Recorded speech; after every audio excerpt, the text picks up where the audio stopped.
아멘. 네, 오늘은 참된 예배란 무엇인가? 너무 빨리 지나갔네요. 참된 예배란 무엇인가?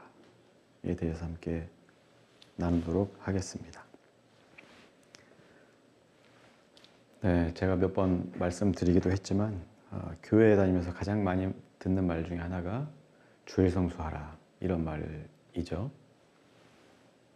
네, 저도 어렸을 때부터 주일을 지켜야 된다, 교회를 꼭 나와야 된다는 말에 일종의 세뇌를 당해서 교회를 안 가면 큰일 나는 것처럼 생각하기도 했었습니다. 물론 이제 교회를 잘 참석하면 좋은 거겠죠. 아무튼 여러 번에 걸쳐서 제가 이야기했듯이 주일 성수라는 말 자체가 성경적이지도 않고 또 그 주일과 안식일을 혼용하는 것도 올바른 일이 아닙니다. 그런 무지한 행태들이 오랜 시간에 걸쳐서 고착화된 게 지금의 상황이에요. 그래서 아무렇지도 않게 주일 성수해야 된다라는 말을 율법처럼 강요하고 또 따르고 있죠. 주일이라는 것도 그래요. 주일 성수라고 하는데 주일도 성경에 나온 말도 아니고 이제 예수 이후에 나중에 교회들이 커지고 또 목회자들이나 사제들이나 이런 사람들이 모여서 일요일을 주일로 하자 이렇게 결의를 한 겁니다. 뭐 여러 가지 신학적인 배경도 있겠지만 아무튼 이 주일이라는 게 절대적인 날이 아니라는 거예요. 하나님이 정하신 어떤 안식일은 하나님이 정해준 날이죠. 그래서 꼭 지켜야만 하는. 그러나 이 주일이라고 하는 것은 우리의 그 결단과 고백으로 만들어진 거예요. 그러니까 이게 절대적이라기보다는 이날을 우리가 주일로 정해서 이날 예배를 드리면 되겠다. 이렇게 합의가 된 것이죠. 그래서 어떤 상징적인 날이지 그 날이 주님의 날이다. 그날만 주님의 날이다. 이렇게 보는 것은 좀 어폐가 있습니다. 우리는 주일뿐만 아니고 그 밖에 월화수목금토요일도 성스럽게 지켜야 되는 거예요. 네, 이걸 꼭 기억해야 합니다. 그래서 신앙이나 예배의 본질을 먼저 생각해야지 주일을 지켜야 된다. 예배에 참석해야 된다. 이거를 앞세우면 교회는 망가지게 되어 있는 겁니다. 그렇다면 참된 예배란 무엇인가? 오늘 말씀해 보면 하나님은 영이시라고 본문에 나왔고 예수님이 말씀하셨죠. 영혼은 어때요? 영은 눈에 보이지 않고 만질 수도 없고 들을 수도 없고 향기를 맡을 수도 없습니다. 이 말은 우리가 하나님에 대해서 아는 게 지극히 적다는 거예요. 하나님은 영이시기 때문에 육체를 가지고 있는 우리가 하나님을 직접적으로 경험하고 알 수 있는 길은 많지 않다는 것이죠. 이 얘기는 뭐냐면 우리가 하나님에 대해서 잘 알지도 못하면서 하나님에 대해서 이러쿵저러쿵 함부로 정의 내리기 힘들다는 거예요. 그러니까 주일 성수해야 된다는 말도 하나님에 대한 오해에서 비롯된 거죠. 하나님이 언제 주일 성수하라고 그랬어요? 그거는 목사님들이 만들어낸 말이죠. 다만 우리는 그 하나님이 우리를 창조하시고 죄악의 길을 가는 우리를 구원해 주신다는 그 사실을 우리가 알 수 있고 또 그 사실 때문에 우리가 신앙생활을 하는 것이죠. 그것을 믿으면 우리가 신자가 되는 겁니다. 믿는 사람이 되는 것이고 또 그 믿음을 통해서 온전히 구원에 이른 사람들을 성도라고 이야기하는 거예요. 눈에 보이고 들리고 감각적으로 느낄 수 있다면 그건 믿을 필요가 없는 거죠. 그냥 아는 거지. 제가 누구인지 여러분들 잘 아시죠? 제가 저라는 거를 믿습니까? 아니죠. 그냥 아는 거예요. 원명재 전우사라는 사람이 있고 맨날 저런 말들을 짓거리더라.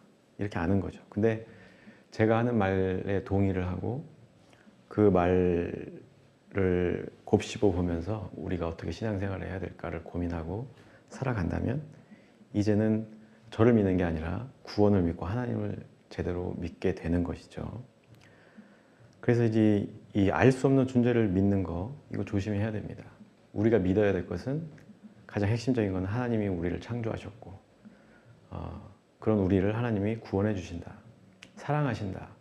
이 사실을 먼저 기억하고 그 다음에 여러 가지 우리가 신학적인 것이든 성경적인 것이든 고민해 봐야 하는 겁니다. 예수님의 공생애 중에 제자들은 여러 가지 기적들을 경험했어요. 그래서 예수님을 잘 알고 있었죠.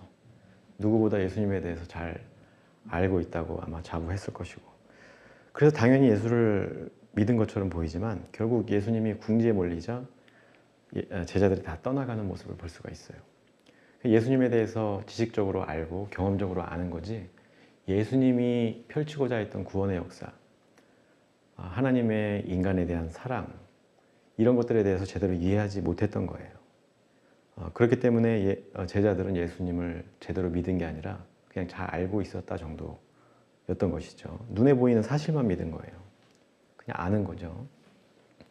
예수님이 부활한 후에야 예수님이 행했던 일들이나 말씀들의 의미를 깨닫고, 그제서야 예수님이 꿈꾸었던 눈에 보이지 않는 그 하나님 나라, 천국을 이 땅에서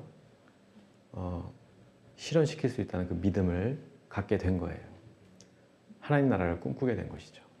그래서 이들이 사도 바울부터 베드로니 뭐니 제자들이 다 순교당하면서까지 끝까지 이 믿음을 버릴 수가 없었던 것이죠. 이 믿음이라는 거는 그런 거예요. 그냥 타협할 수 있는 게 아니고 이 믿음대로 우리는 살아갈 수밖에 없거든요. 돈이 최고라고 믿는 사람들에게는 돈의 노예가 돼서 살 수밖에 없는 거예요. 예, 땅을 좋아하는 사람들, 땅 투기 좋아하는 사람들 다 돈 관련된 거지만 땅만 보이는 거예요.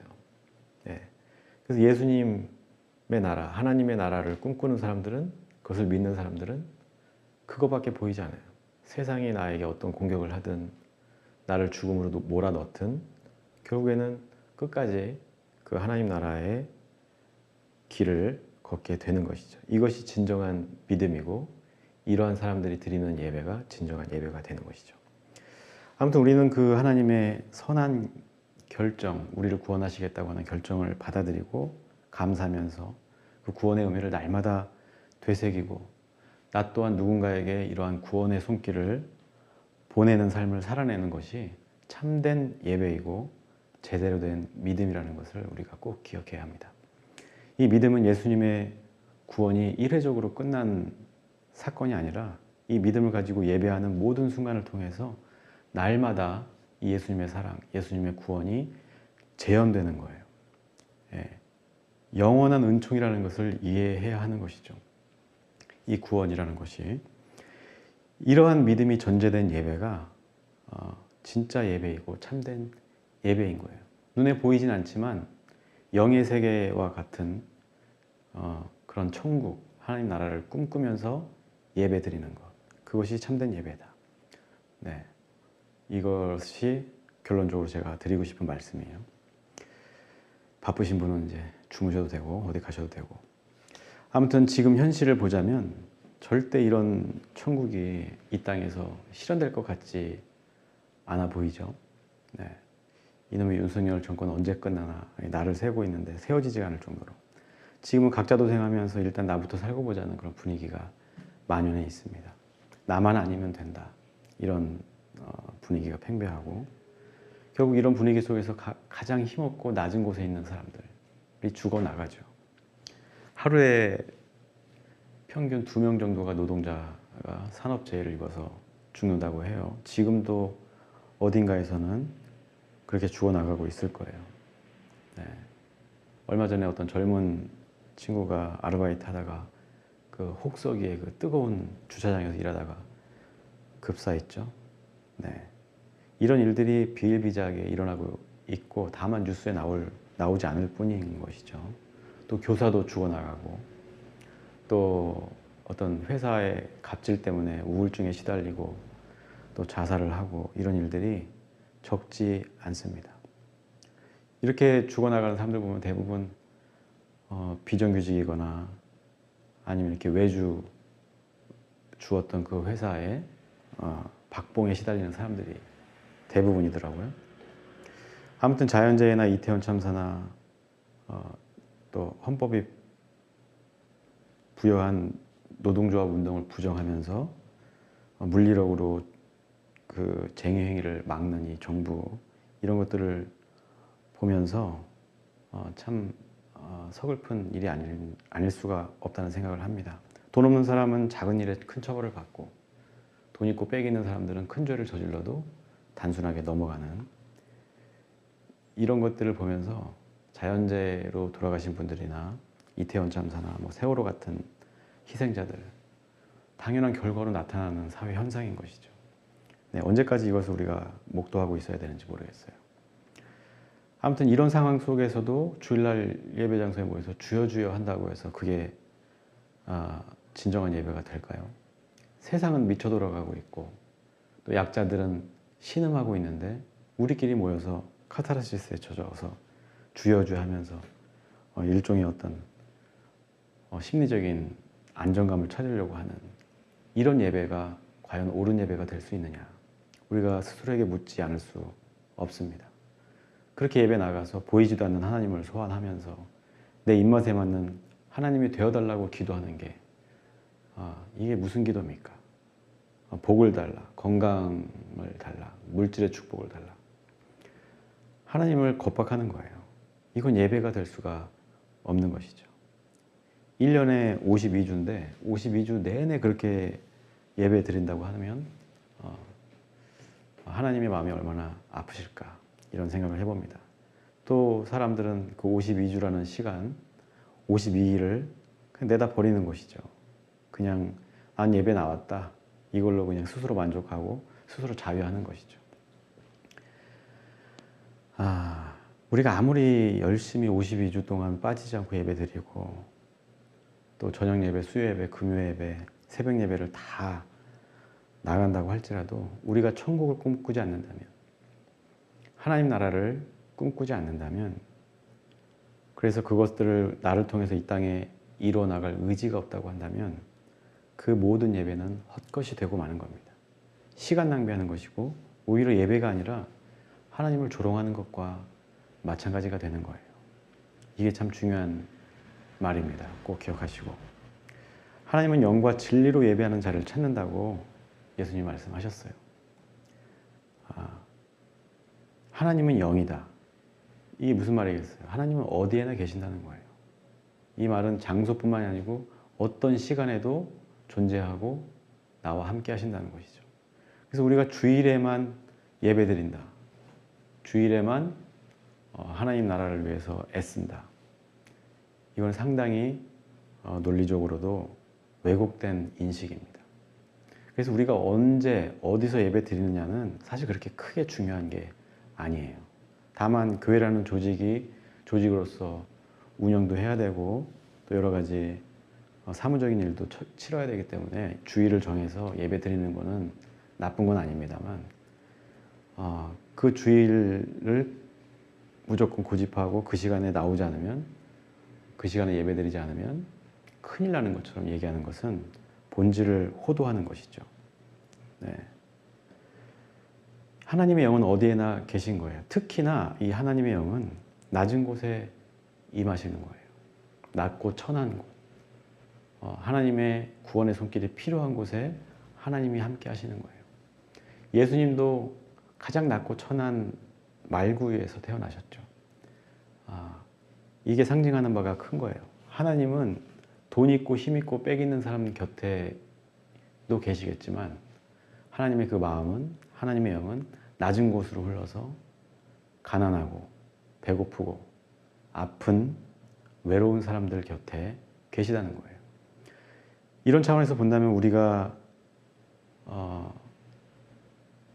어디서 예배하느냐, 어떻게 예배하느냐, 하나님이 계신 곳에 가서 그 하나님을 기억하고 하나님 말씀을 떠올리는 거예요. 쉽게 얘기하면 가난한 자들 옆에 같이 있어주는 것, 도와주는 것, 또 병든 사람 옆에서 위로해주고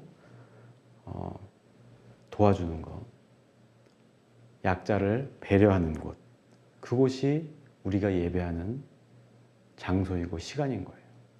그래서 물리적으로 뭐 딱 몇 월 며칠 몇 시 어느 장소에서 드리는 예배만 진짜 예배다라고 주장하면 이거는 굉장히 무지한 이해에서 비롯된 것이다. 우리가 기억할 필요가 있습니다. 결국에는 그거예요. 우리가 서 있는 곳, 그곳에서 하나님의 사랑을 기억하는 것. 그게 예배예요. 제가 스스로가 지금 외롭고 힘들다고 한다면 혼자서라도 하나님 앞에 무릎 꿇고 기도하면서 그곳이 예배의 장소가 되는 거예요. 예배 시간이 되는 것이고, 또 하나님께서 위로를 주신다면 그곳에서 우리가 위로받고 다시금 힘을 낼 수 있는 계기를 얻는 것이죠. 꼭 예배당이어야 한다. 어느 장소여야 한다. 또 많이 모여야 한다. 이거는 하나님의 영에 대해서 이해를 못하는, 아니면 일부러 거기에 눈 감는 행태라고 밖에 볼 수가 없는 것이죠. 하나님이 임한 곳에는 그 어디나 하늘나라가 되고 예배의 장소가 되는 거예요. 하나님이 임하시는 그 시간이 예배의 시간이 되는 겁니다. 그곳에서 하나님을 기억하고 하나님 나라를 구현하는 것이 우리의 참된 예배라는 것을 여러분들이 꼭 기억했으면 좋겠습니다. 오늘은 여기까지 하겠습니다. 짧죠? 네. 저도 좀 힘들어가지고 막 다 덜어내고 짧게 했습니다. 기도하겠습니다.